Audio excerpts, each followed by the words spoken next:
So, good morning class. In my past video, I had ended my discussion here. That is up to that if the capacitor is completely filled with the dielectric, then what will be the electric field. Now I had go through the syllabus. Yes, the charge capacitor problem is there. So as already I promised you, so first we will do that equivalent capacitance, that is series combination and parallel combination.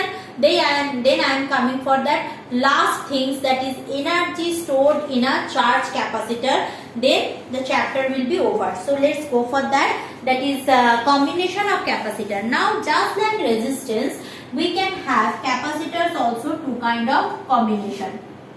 What are the two kind of combination?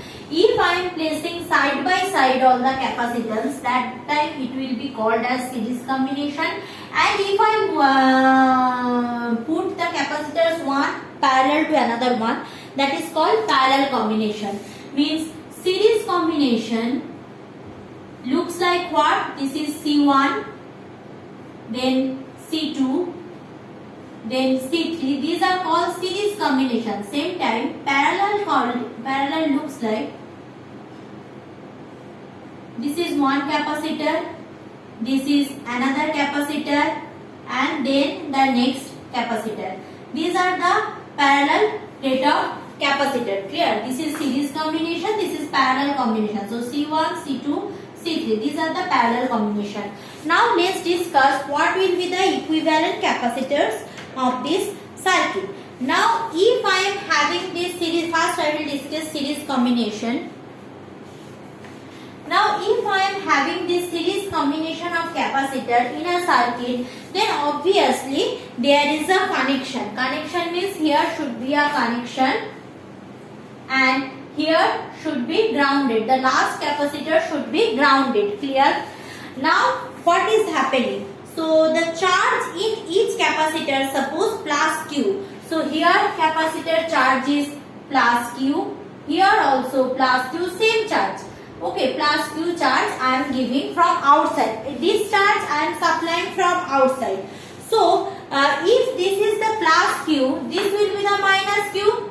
Same thing we have done. So this is the parallel plate capacitor which having two parallel plate. One is plus Q, another is minus Q. I think this is visible.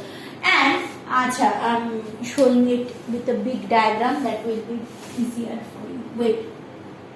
Just wait for a second. So this one is C1, then C2, this one is C3. C1, C2, C3. These are the three capacitor which connected in series. Clear? Now this terminal of every capacitor is plus Q. This is minus Q, plus Q, this is minus Q, this is plus Q, this is minus Q. Like that the capacitor works. The last capacitor should be grounded, because if there is the induced charge, that should be ground. And through here I will get my connection in the capacitor. This is all. Now total potential within these two terminals from here to here, means suppose this is the terminal A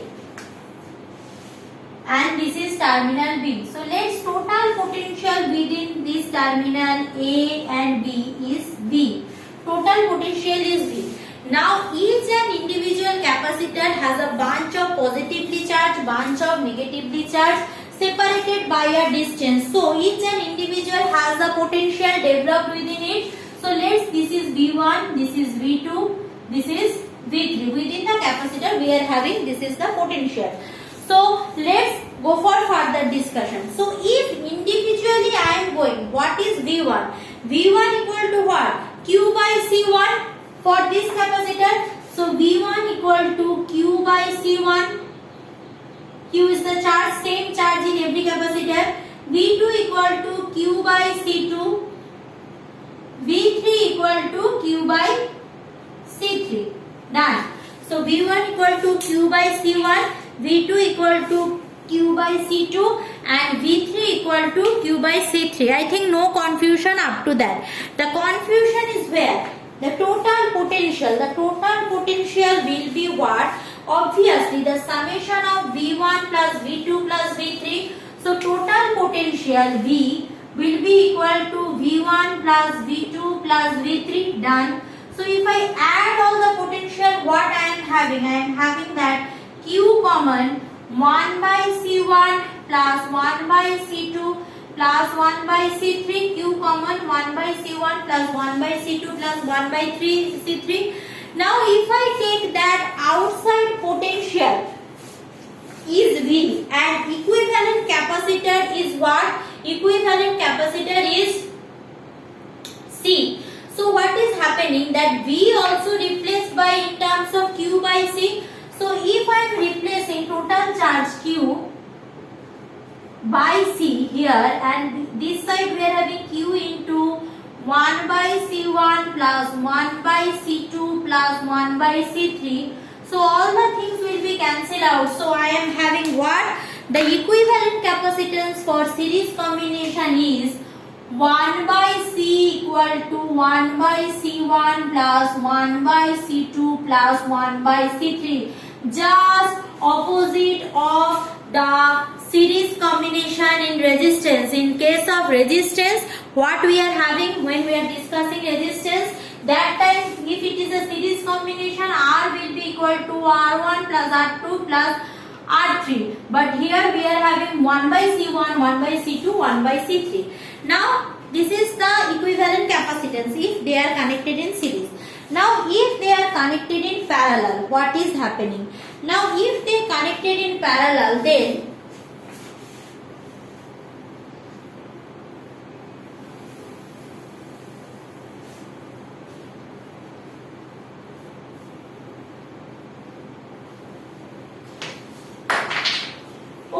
if the circuits series combinations are connected in parallel, means this will be the combination here C1, then here C2, then this portion will be C3, C1, C2, C3. These are the all clear. That's all. No confusion, without any confusion. So similarly, the potential difference across the two terminals, means within this and this. If I am naming this one as A and this one is B. So if I name this one is A and this one is B, the potential within these two terminals, what will be? That is what? V. This is V. Clear. So if this one is V, then what is happening? Each and individual cases, so we are having a separation of charge. Why? Because whatever potential difference I am giving here, that potential difference means I1 here supplied, I2 here supplied and I3 here supplied, means there is a branching of current. So if there is a branching of current, so there is a branching of charge also. So here the total charge is actually the charge of Q1, charge of Q2 and charge of Q3. Remember that. The total charge is the summation of this charge. Now you can ask me, ma'am, there you are considering all having the same charge. Here you are considering all having different charge. See, if you recall the fact, in case of series combination, they are that all the capacitors are getting same type of potential. Clear? Now depending on the capability, they are charging themselves. Here also this terminal and this terminal, they are getting same potential. But since here is a branching of the current, so means everyone is not getting same amount of charge, as simple as that. So total charge is what here? Total charge is here Q equal to Q1 plus Q2 plus Q3. Clear? So here I will do in terms of current or charge. So Q1 will be equal to C1V, here C2V, that total potential same though, and C3V. Done. And here Q will be equal to CV, so that is equal to C1V plus C2V plus C3V. Clear? So C1V, C2V and C3V. So if I take common that both the sides, so what I am having, take common, so V, all the V will be cancelled out. So I am having common potential, common capacitance C will be equal to C1 plus C2 plus C3. So this is for the parallel combination. Now if you draw the analogy, you can get that whatever is there in the series combination for resistance, that will be the parallel combination of capacitance, and whatever is there in parallel combination of resistance, that will be the series combination of the capacitance here.